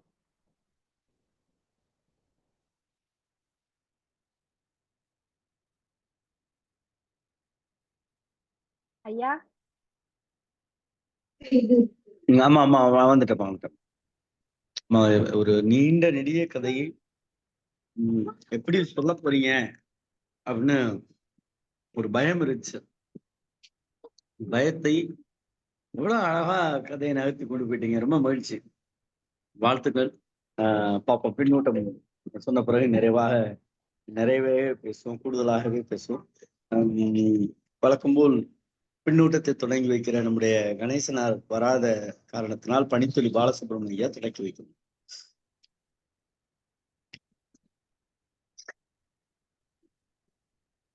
ஐயா பணித்துளி பாலசுப்ரமணியன் ஐயா. அனைவருக்கும் வணக்கம் ஐயா. ஆனா இவ்வளவு பெரிய கதையை ரொம்ப அருமையா சொன்னது ஒரு பெரிய பாராட்டுகள். இந்த கதையில அந்த குமரி கண்டம், அந்த கபாடபுரம் அழிந்த கதையை தான் அவர் சொல்றாரு. ஆனா அதுல தத்துவ ரீதியான சில செய்திகளை எல்லாம் அவர் சொல்றாரு. அதுதான் ரொம்ப வியக்கத்தக்க செய்தி. உடம்பு வந்து ஒரு இச்சையானது. மறைத்து தலை மட்டும் பேசுற மாதிரியான தோற்றம் அந்த கோயில்ல இருக்கு. அந்த செய்தி அந்த கதையில ஒரு அற்புதமா சொல்றாரு. ஒண்ணு. இன்னொன்னு, அதுல உட்கார்ந்து பார்க்கும்போது கடைசியா கற்பேந்திரம் அப்படிங்கிற ஒரு எந்திரத்தை அடிச்சு குருடாக்குறான் அந்த இளைஞன். அது என்ன அப்படின்னா, கடைசியா ஊழியினுடைய இறுதி காலத்துல இது மாதிரியான குழப்பங்கள் வரும். கர்ப்பேந்திரியம்ங்கிறது வந்து கர்ப்பம் தரிக்கக்கூடிய ஒரு எந்திரம் தான். அதுல ஒரு களங்கம் வரும்போது இந்த உலகத்துல சில மாற்றங்கள் வரும் அப்படிங்கிறத மறைமுகமா அவர் சொல்ல வர்றாரு. அதுதான் அந்த சிறுகதையில நம்ம பார்க்கக்கூடிய மிக முக்கியமானது. இந்த கடல் கொண்ட குமரி கண்டம் அதெல்லாம் அவர் சொல்றாரு. ஒண்ணு, அந்த கபாடபுரம் அழிஞ்ச கதையெல்லாம் அவர் சொல்றாரு. அதோடு கூட எப்போ அந்த சுனாமி அப்படிங்கிறது வரும் அப்படின்னா, இந்த என்றைக்கு இந்த உயிர் விளையும் நிலம் என்று சொல்லக்கூடிய அந்த கர்ப்பம் அதுல பிரச்சனை தோன்றுதோ அப்போதான் வந்து உலகத்துல அந்த ஊழி காலம், அந்த கடைசி காலம் அப்படிங்கிறது வரும் அப்படிங்கிற மாதிரி அந்த சிறுகதையில அவர் காட்டுறது போல அது இது போகுது. இது கற்பனையா ஒரு கதாபாத்திரத்தை உருவாக்கி அவரே அதை போய் ஆராயிறது மாதிரி காட்டுறது ஒரு சிறப்பான ஒண்ணு. கதை அப்படிதான் போயிட்டு இருக்கு. அதே போல அந்த கதையில் வரக்கூடிய கதாநாயகன் அந்த தலையில தலை அந்த மட்டும் இருக்கக்கூடிய அந்த பெண்ணிடம் பேசும்போது கூட அந்த பெண்ணு சொல்றா, நான் பாட்டிக்கெல்லாம் பாட்டி அப்படின்றா. அப்படின்னா அவன் வந்து ஏதோ நீ இருக்கும்போது எனக்கு என்ன கவலை அப்படின்னு இவளை கண்ணியா பார்த்து இது பண்ணும்போது நான் கண்ணி தான், ஆனா அவன் பாட்டிக்கெல்லாம் பாட்டி அப்படிங்கிற மாதிரி அதுல வருது. அப்படிங்கும்போது அந்த இச்சையான உணர்வு வேண்டாம் அப்படிங்கிற மாதிரி தோணுது. இன்னொன்று இந்த சித்தி சித்த புருஷர்னு ஒருத்தருவாரு, சித்தி புருஷர். அது சித்த புருஷருங்கிறது அதே தான், அறிவு சார்ந்த ஒரு நிலையை அதுல காட்டுது. அதனால கடைசியா அவர் சொல்ல வர்றாருன்னா இந்த கர்ப்பேந்திரியம் அப்படிங்கிறது தான். இந்த கர்ப்பேந்திரியம் என்பது தடுமாறும் போது இந்த உலகத்துல அழிவு என்பது தோன்றும் அப்படிங்கிற மாதிரியான ஒரு சூழ்நிலையை அதை கொண்டு வர்றாரு. அந்த எந்திரத்தின் மீது கை வைக்கும் போதுதான் பலவிதமான மாறுபாடுகள் தோன்றுது அப்படிங்கிறத அருமையா காண்றார். அருமையான சிறுகதை. உண்மையிலேயே புவனேஸ்வரி அவர்கள் அதை பார்க்காம சொன்னது எனக்கு ரொம்ப ஆச்சரியமா இருந்தது. ஏன்னா கையில பேப்பர் வச்சிருக்காங்க, ஆனாலும் கூட எப்போதாவது தான் அதை பார்த்தாங்க. மற்றபடி ஏதோ வானத்தை பார்த்தே அப்படி சொல்லுது மாதிரி அதுல ரொம்ப மூழ்கிட்டாங்க. அதுதான் பெரிய ஆச்சரியம் இந்த கதை சொல்றதுக்கு. நான் கூட படிச்சு பார்த்தேன் 12 பக்கம். அதை எப்படி நான் எடுத்திருந்தேன்னா சொல்லுவேனா அப்படிங்கிற மாதிரியான ஒரு நிலை இருந்தது. உண்மையிலேயே புவனேஸ்வரி அம்மா அதை சிறப்பாகவே சொன்னாங்க, நல்லாவே சொன்னாங்க. நன்றி ஐயா, நன்றி. நான் கொஞ்சம் வெளியில இருக்கேன், அதனாலதான் கொஞ்சம் அமைதியா பேசிக்கிட்டு இருக்கேன். நன்றி, நன்றி ஐயா, வாய்ப்புக்கு நன்றி. நன்றி, நன்றி. நன்றி தோழமையே. முனைவர் பா. கிருஷ்ணன் ஐயா.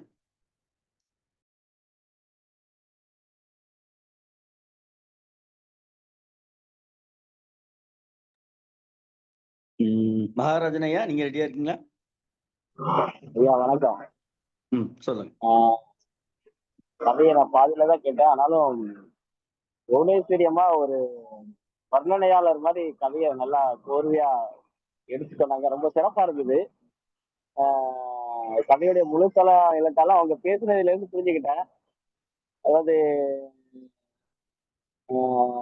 லெமரியா கண்டம் சொல்லுவா அப்படிதானே, அதே மாதிரி எப்படி வந்து கலைஞர்களால் வந்து தமிழகத்துடைய நிலப்பரப்பு வந்து அழிஞ்சு போச்சு அப்படிங்கிற அந்த செய்தியை வந்து புனைக்கதை உருவாக்கும் வரப்புல ஐயா அழகாவே இதை சிறுகதையில சொல்லியிருக்காங்க. அதே மாதிரி அந்த அந்த வரலாற்று நிகழ்வுகளை வந்து கதை வழியா எடுத்து இருப்பதே ஒரு பெரிய விஷயம் தான். நிறைய பேர் வந்து வந்து அந்த வரலாறுலாம் தெரியாம இருக்கும். அதுல முதற் சங்க கபடா சங்க சங்க பற்றிய செய்திகளை வந்து மீட்டு உருவாக்கத்தான் அந்த கதையில செஞ்சிருக்காங்க. நல்ல அற்புதமான கதை. அந்த சங்கங்கள் குறித்த அறிவு கூட வந்து இப்போ பாத்தீங்கன்னா நிறைய படிக்கக்கூடிய மாணவர்களுக்குள்ள இந்த கதை வழியா அதை வந்து மீட்டு உருவாக்கம் பண்ணியிருக்கிறது பெரிய சிறப்புக்குரியதுதான். முன்னாடி இருந்த கண்ட அழிஞ்சு பின்னாடி வந்து அது அதோடைய தென்பகுதியில தான் வந்து இந்த சங்கங்கள் அமைந்த வரலாற்று செய்தியை ரொம்ப அற்புதமா அந்த கதையாசிரியர் எடுத்து வச்சிருக்காரு. அம்மா ரொம்ப அற்புதமா சொன்னாங்க. கொஞ்ச நேரம் தான் கேட்டேன், இடையில தான் வந்தேன். இருந்தாலும் அந்த ஒரு வர்ணனையாளர் மாதிரி அதை அப்படி கூர்வையா தொகுத்து அழகா சொன்னாங்க. வாழ்த்துக்கோங்க ஐயா. நன்றிங்க, நன்றி. நன்றி தோழமையே. டாக்டர் தேன்மொழிமா.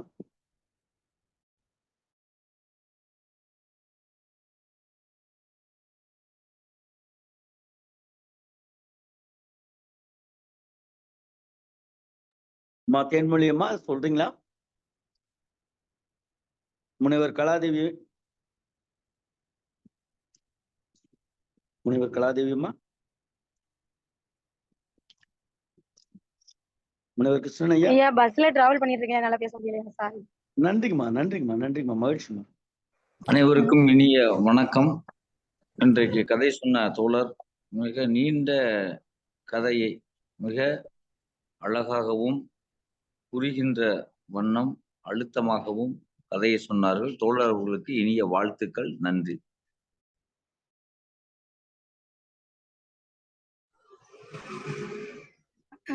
ஐயா, எனது கருத்தை கொஞ்சம் பதிவு செய்யலான் இருக்கேங்க ஐயா. அனுமதி தாருங்க ஐயா.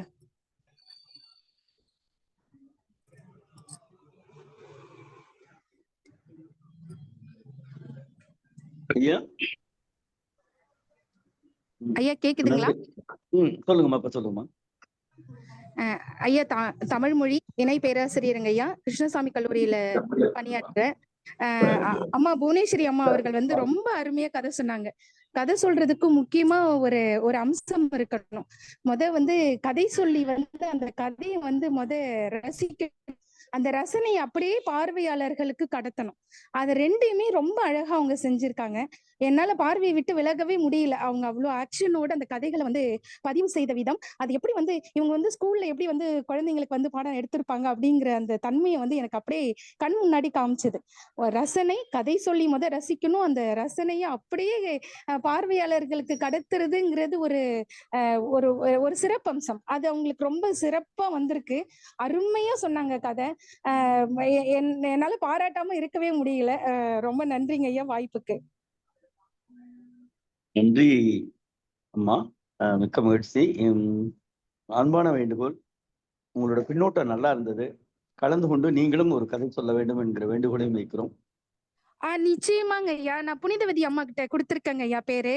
நான் வந்து நிச்சயமா வாசிக்கிறேங்க ஐயா. நன்றிமா, நன்றிமா. என்னோட எண்ணுக்கு டைரக்டாவே போடுங்கம்மா. ஒரு சரிங்க ஐயா. இல்லைன்னா அந்த குழுவிலே போடுங்கம்மா. அந்த கதை என்னன்ட்டு அந்த குழுவிலே போடுங்கம்மா. ரொம்ப மகிழ்ச்சி. குழு இல்லைங்க ஐயா, நான் குழுவுல இல்லைங்களே. என்னுடைய எண் இருக்குங்களாமா? இருக்குங்க ஐயா, என்ன இருக்குங்க ஐயா? 94434. ஐயா ஒரே ஒரு மணி துளிங்க ஐயா. ஒரே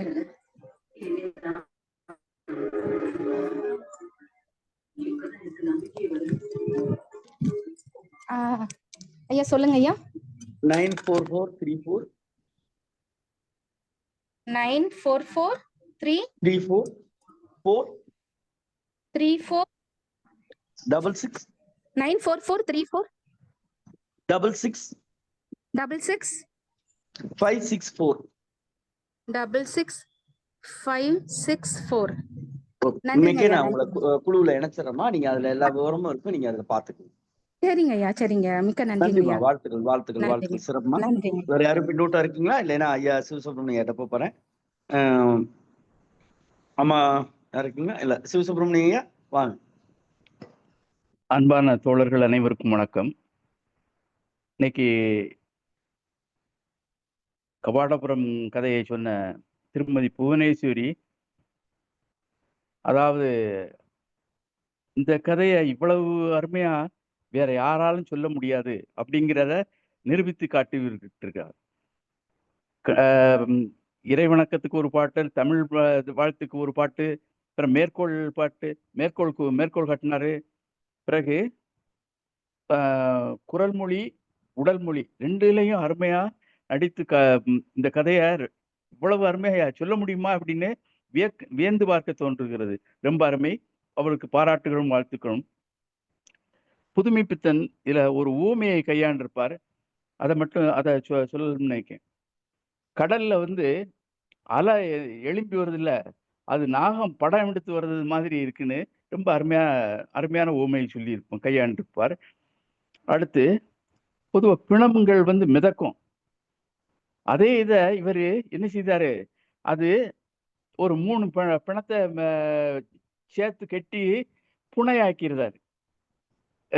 நல்ல கற்பனை, புதுமைப்பித்தனின் நல்ல கற்பனை, ஊமை கற்பனை இப்படி நிறைய இருக்கு இதுல. எனக்கு தெரிஞ்சது ஒண்ணு, கற்பகோடி காலம் அப்படின்னா வேற ஒண்ணு இல்லை, கற்பகாலத்தின் தொடக்க காலம் தான். கற்பகோடி காலம்ங்கிறது கற்பகாலத்தின் தொடக்க காலம். பொதுவா கற்பனை நிறைந்திருக்கிறது. இந்த புராண கதை மாதிரி கற்பனை நிறைந்திருக்கிறது.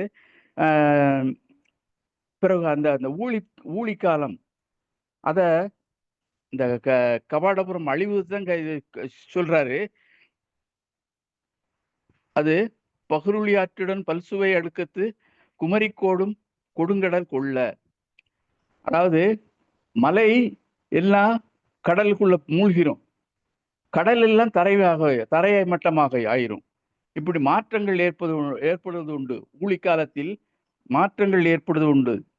இப்படி இந்த இதை கற்பனையா மாயாஜால கதை மாதிரி ரொம்ப அருமையா புதுமைப்பித்தன் எழுதியிருக்கிறாரு.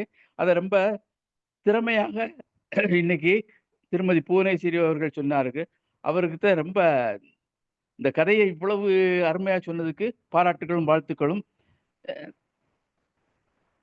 இந்த ஊழிக்காலத்தை அந்த கபாடபுரம் அழிவதை ஒரு கதையா எழுதி சிறப்பு செய்திருக்கிறார் புதுமைப்பித்தன் அப்படிங்கிறத பதிவு செய்து நிறைவு செய்து கொள்கிறேன். வாய்ப்புக்கு நன்றி, வணக்கம். நன்றி தோழமை, அருமை, சிறப்பு, மிக்க மகிழ்ச்சி. ஆமா, நிறைவா நீங்க புவனேஸ்வரி அதுவும் சொல்றீங்களா? பொதுச் செயலாளர் பேச போறாங்க.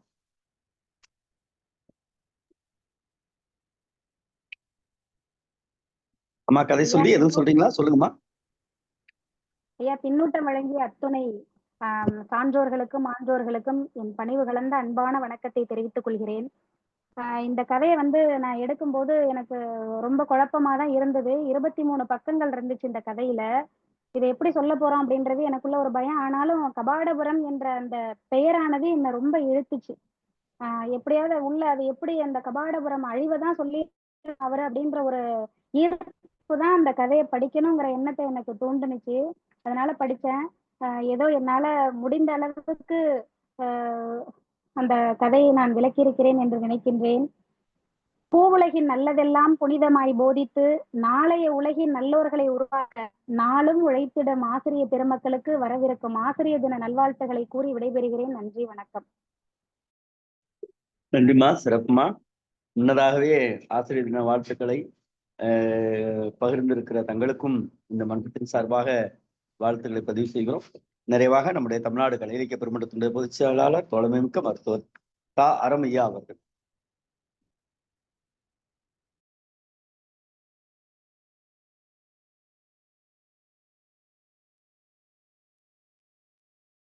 தோழர்கள் அனைவருக்கும் வணக்கம். இன்னைக்கு ஒரு ரொம்ப பெரிய இந்த கதை நீங்க படிக்கும் போதே ஒரு ஃபேண்டசி கதை, அப்படியே ஒரு மாயாஜால கதையா கொண்டோம். இது ஒரு மிகப்பெரிய கதையா இருந்து எப்படி சொல்ல போறாங்கன்றப்ப ரொம்ப அருமையா சொல்லிட்டாங்க. அவங்க சொன்னதுமே அந்த கதையினுடைய விறுவிறுப்பு எப்படி படிக்கும் போது இருக்கோ அதே மாதிரியே கொண்டு வராங்க. ஒரு 23 பக்க கதையில நம்ம எதையும் விடாம சொல்றதேன்றது ரொம்ப கஷ்டம்.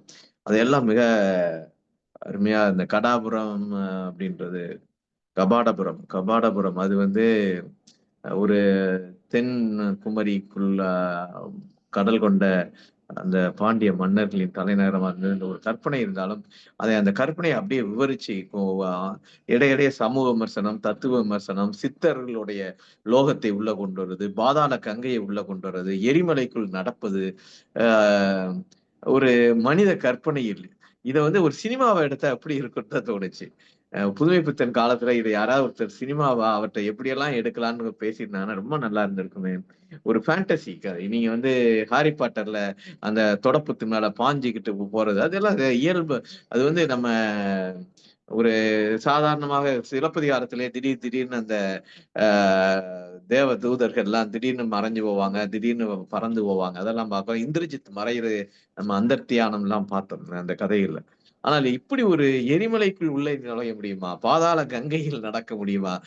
இல்லையா தலையில்லாத உடம்பு, அது ஒரு தத்துவ விசாரணை போல நிறைய விஷயம் இதுக்குள்ள உள்ள. இதுமே திட்டிவாசல்ன்றது, திரிகால பூஜைன்றது, அந்த என்ன விளக்கு, தூண்டாமணி விளக்கு, நிருதி திசைனா என்ன, அழக பாரம் முடி, அந்த இப்படி நீங்க செண்பக பூ பூத்தா என்ன, காலை சூரியோதயம், மல்லிகைப்பூ பூத்தா இதெல்லாம் எதுவும் வேற எதுவும் முன்னாடி சொல்லப்பட்டிருக்கா, இல்ல புதுமைப்பித்தன் தான் புதுசாக சொல்கிறாரா என்றதெல்லாம் தெரியல. அப்புறம் அந்த உடல் பந்தங்களுக்கு கூட அந்த தலை என்ன பண்ண, உடல் பந்தங்களுக்கு பந்தப்பட்டு பிறப்பு சங்கிலிகள் தன்னையும் உட்படுத்தி கொள்ள விரும்பாத எப்படி ஒவ்வொரு தலை மட்டும் இருந்தா என்ன, தலை இல்லாமல் உடம்பு மட்டும் இருந்தா என்ன, அப்படி ஒவ்வொரு விதமான கற்பனைகள் இதுல இந்த இடைச்சங்கத்தினுடைய தலைநகர் தான். அப்ப முதல் சங்கத்தினுடைய தலைநகர் என்ன இருக்கும், அதையெல்லாம் உள்ள கொண்டு வந்து ஒரு சித்த லோகம், சித்தர்களுடைய காலம் பின்னாடி வரலாம். ஆனால் அதை ஒரு கற்பனையாக வைத்து இந்த புராணங்களில் சொல்லப்பட்ட பாதாள கங்கை, இதெல்லாம் மானசரோவர், இதெல்லாமே உள்ள கொண்டுறாரு. கொண்டு எல்லாத்தையும் செஞ்சு இது பண்ணும்போது மிக அருமையான கதை.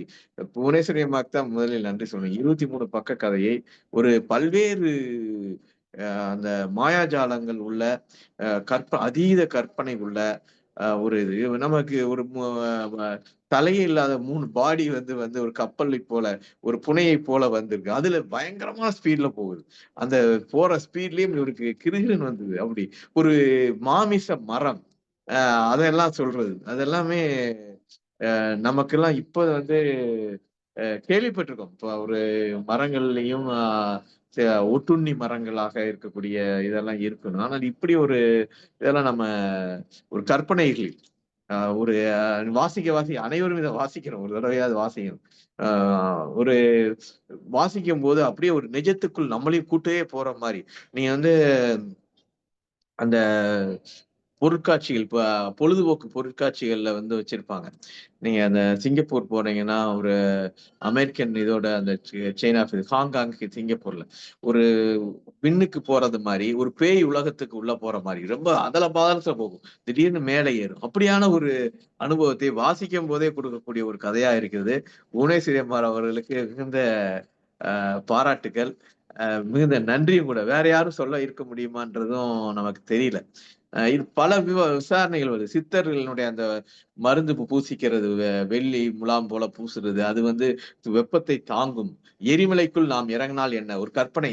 வேற எந்த இலக்கியத்திலும் இப்படி ஒரு கற்பனை இருக்கான்னு தெரியல. எரிமலைக்குள் நாம் இறங்க முடியுமா, அதுக்கு ஒரு சித்தர்களினுடைய கண்டுபிடித்த ஒண்ணு சொல்றது. இதெல்லாமே ஒரு ஃபேண்டசி. நம்மளுடைய மற்ற இலக்கியங்களில் இல்லாத ஃபேண்டசியை புதுமைப்பித்தன் கையாண்டு இருக்கிறாரோ என்ற தோன்றுகிறது. இதை பத்தி கூட இன்னொரு நாள் கூட விவாதிக்கலாம். என்னென்ன ஃபேண்டசி சொல்லியிருக்காரு, என்னென்ன அற்புதங்கள் சொல்லியிருக்காருன்றதெல்லாம் நம்ம விவாதிக்கலாம். அனைவருக்கும் நன்றி. புவனேஸ்வரி அம்மாவுக்கு மீண்டும் ஒரு முறை நன்றி. அவங்க அம்மா சொன்ன மாதிரி இவ்வளவு ஒரு சிக்கலான கதையை நமக்கு மிக தெளிந்த நீரோட்டம் போல சொல்லும் போது இவர்கள் பாடத்தை எவ்வாறு நடத்துவார்கள் குழந்தைகளுக்கு என்பது கொடுத்து வைத்த குழந்தைகள் தான். மிகச் சிறந்த சமுதாய பணியை செய்து கொண்டிருக்கும் ஆசிரியர் பெருமக்கள் அனைவருக்கும் ஆசிரியர் தின வாழ்த்துக்கள். நன்றி பொதுச்செயலாளர் அவர்களே, மிக்க மகிழ்ச்சி. நிறைவா இந்த கதை ஒரு பெரிய கதை. இந்த கதையை திறம்பட அவையில் கதை சொல்லல் வாயிலாக பகிர்ந்த தோழமைக்கு தமிழ்நாடு கலை இலக்கிய பெருமன்றத்தின் சார்பாக நெஞ்சமிழ்ந்த வாழ்த்துக்களையும் பாராட்டுகளையும் பதிவு செய்வோம்.